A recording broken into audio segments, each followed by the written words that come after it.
Hello everyone. इस session में हम scope and life time of variable से रिलेवेंट उसके डिफरेंट टाइप्स को डिस्कस करेंगे कि वेरिएबल को कहाँ कहाँ पर किस किस लोकेशन में हम लोग डिक्लेयर कर सकते हैं और उसका लाइफ टाइम ऑफ स्कोप कहाँ तक है, जिसमें सबसे फर्स्ट लेवल है ब्लॉक स्कोप, जैसे कि हम लोग प्रीवियसली सेशंस में डिक्लेयर कर चुके हैं, डिफाइन कर चुके हैं। Block scope available only with in the code block in which it's declare.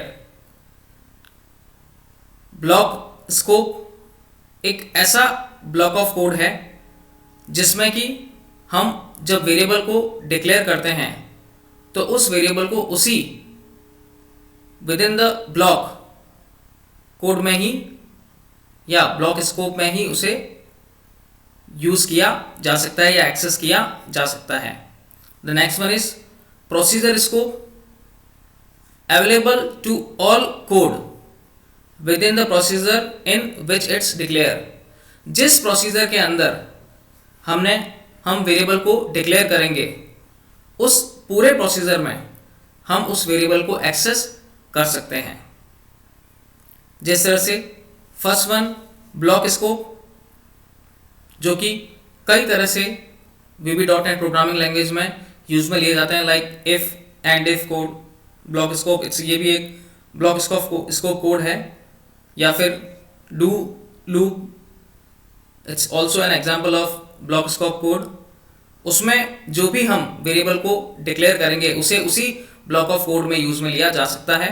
और प्रोसीजर स्कोप मीन्स जो प्रोसीजर या जिस प्रोसीजर में भी आप वेरिएबल को डिक्लेयर करेंगे हम उसी पूरे एंटायर होल प्रोसीजर में उस वेरिएबल को एक्सेस कर सकते हैं। Next one is module scope available to all code within the module class और structure in which it's declare. Module scope एक ऐसा स्कोप है जिसमें हम वेरिएबल को डिक्लेयर करके पूरे एंटायर होल मॉड्यूल में उसे यूज में ले सकते हैं।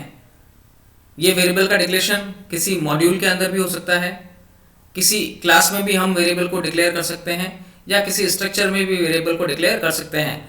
जिस मॉड्यूल में या क्लास में हमने वेरिएबल को डिक्लेयर किया है तो उस पूरी एंटायर होल क्लास या एंटायर होल मॉड्यूल में हम उस वेरिएबल को एक्सेस कर सकते हैं।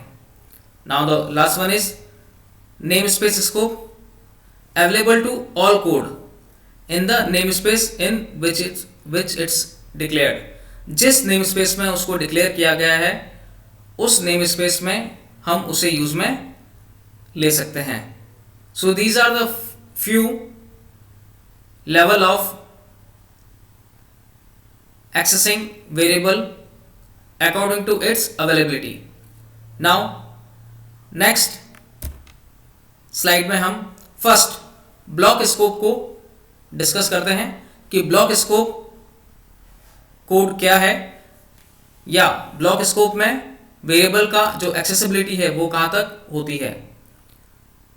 जैसे कि प्रीवियस सेशन में मैंने ब्लॉक स्कोप के बारे में आपको बताया था और उससे रिलेवेंट एक एग्जांपल यहाँ पर डिफाइन किया गया, उसे भी हम डिस्कस करेंगे कि ब्लॉक स्कोप कोड क्या होता है। अ ब्लॉक एक तरह का ब्लॉक होता है। A block is a set of statements enclosed within initializing and terminating declaration statement such as the following. A block is a set of statement. Block क्या होता है? एक सेट ऑफ स्टेटमेंट्स जिसके अंदर होते हैं और वो ब्लॉक की इनिशियलाइजेशन और ब्लॉक के टर्मिनेटिंग या टर्मिनेशन के इन बिटवीन उन्हें डिक्लेयर किया जाता है। तो जो भी वेरिएबल हम ब्लॉक के इन बिटवीन डिक्लेयर करेंगे वो ब्लॉक स्कोप के अंदर डिफाइन होंगे। लाइक ब्लॉक स्कोप कोड के डिफरेंट टाइप्स ऑफ एग्जांपल्स यहाँ पर है। डू लूप है, फॉर ईच नेक्स्ट लूप है, इफ एंड इफ है, सेलेक्ट एंड सेलेक्ट है, synchronize lock and synchronize lock, try and try. These are the few different types of block scope code जिसमें कि जब भी जो भी वेरिएबल हम डिक्लेयर करेंगे या डिफाइन करेंगे उसे इन्हीं ब्लॉक ऑफ कोड के अंदर एक्सेस किया जा सकता है। लाइक एग्जाम्पल अभी हम लोग डिस्कस करते हैं। If you are declare a variable within a block, अगर हम वेरिएबल को ब्लॉक के अंदर डिक्लेयर करते हैं, you can use it only with in that block, तो उसी वेरिएबल को हम उसी ब्लॉक के अंदर ही यूज में ले सकते हैं।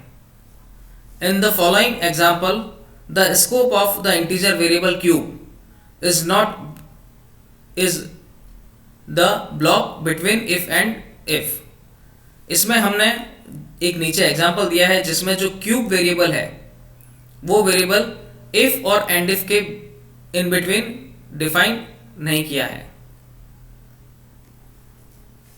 और जो ये वेरिएबल हमने डिफाइन किया है, and you can no longer to use cube with when the execution pass out of the block.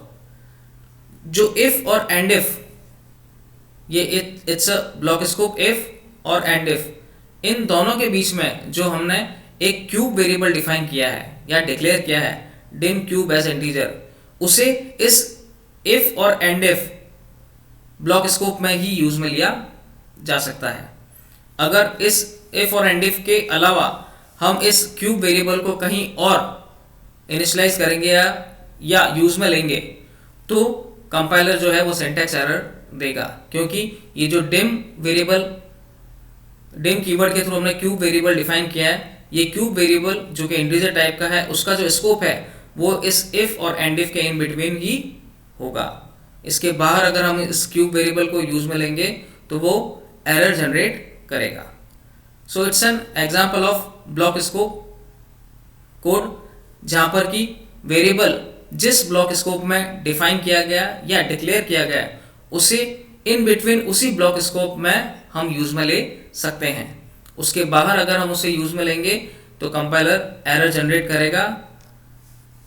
अगर ये क्यूब वेरिएबल हम इसके अलावा हमारे प्रोग्राम में या मॉड्यूल में अगर कहीं और यूज लेंगे तो कंपाइलर एरर जनरेट करेगा, क्योंकि वो आउट ऑफ द ब्लॉक होगा। It's out of the block. So it's an entire whole way of working, how to perform or access variable in block scope. I hope you understand. Thank you.